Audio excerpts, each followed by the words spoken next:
Hello friends, welcome to சமையல் room. நம்ம இஞ்சி போச்சுன்னா அந்த புரோட்டாவுக்கு வாங்கின சால்னாவும் தீர்ந்து போச்சுன்னா பேலஞ்சி போன புரோட்டாவை இந்த மாதிரி செஞ்சு சாப்பிட்டு பாருங்கள். நம்மளுக்கு சால்னா தேவையில்லை. இதை எப்படி செய்யறதுன்னு பார்க்கலாம். இந்த மிஞ்சி போன புரோட்டாவை நான் கையிலையே பிச்சுக்கலாம். இல்லைனாக்கா மிக்சியில் போட்டு ஒன்றும் பாதியமாக அரைச்சிடலாம். இந்த மாதிரி பூவாக வரும். ரொம்ப நைஸாக அரைக்காமல் இந்த மாதிரி பூவாக வர மாதிரி நம்ம அரைச்சி எடுத்துக்கலாம். இதுக்கு சைடிஷ்ஷு குழம்போ சட்னியோ எதுவுமே தேவையில்லை. இது மிஞ்சி போன புரோட்டாவில் செய்கிறது. அதனால் வெறுமனையை சாப்பிட்றலாம். அதுக்கு ஃபஸ்ட்டு நான் ஒரு ஸ்பூன் நெய் ஊற்றிக்கிறேன். ஒரு ஸ்பூன் நெய் ஊற்றியாச்சு.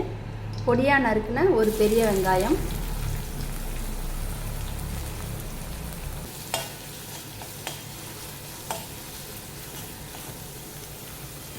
அடுத்தது கருவேப்பிலை, கொத்தமல்லி, இஞ்சி பொடியாக நறுக்கியிருக்கேன், அதுவும் போட்டுக்கலாம்.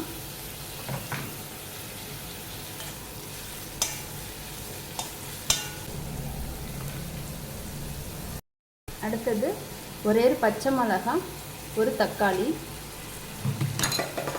இதுக்கு தேவையான அளவு உப்பு.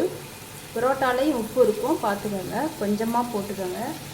இது நல்லா வதக்கிடலாம். இதை இஞ்சி நான் பொடியாக நறுக்கி போட்டு வச்சுருக்கேன். இது கொஞ்சம் நல்லா வதங்கட்டும்.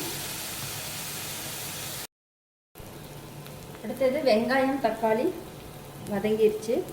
இப்போ ஒரு 1/4 டீஸ்பூன் மஞ்சள்தூள் சேர்த்துக்கலாம்.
இந்த பிச்சு போட்ட மசாலா புரோட்டா இந்த வீடியோ பிடிச்சிருந்தா லைக் பண்ணுங்கள், ஷேர் பண்ணுங்கள், கமெண்ட் பண்ணுங்கள். மறக்காமல் சமையல் ரூமுக்கு சப்ஸ்கிரைப் பண்ணுங்கள். Thank you friends.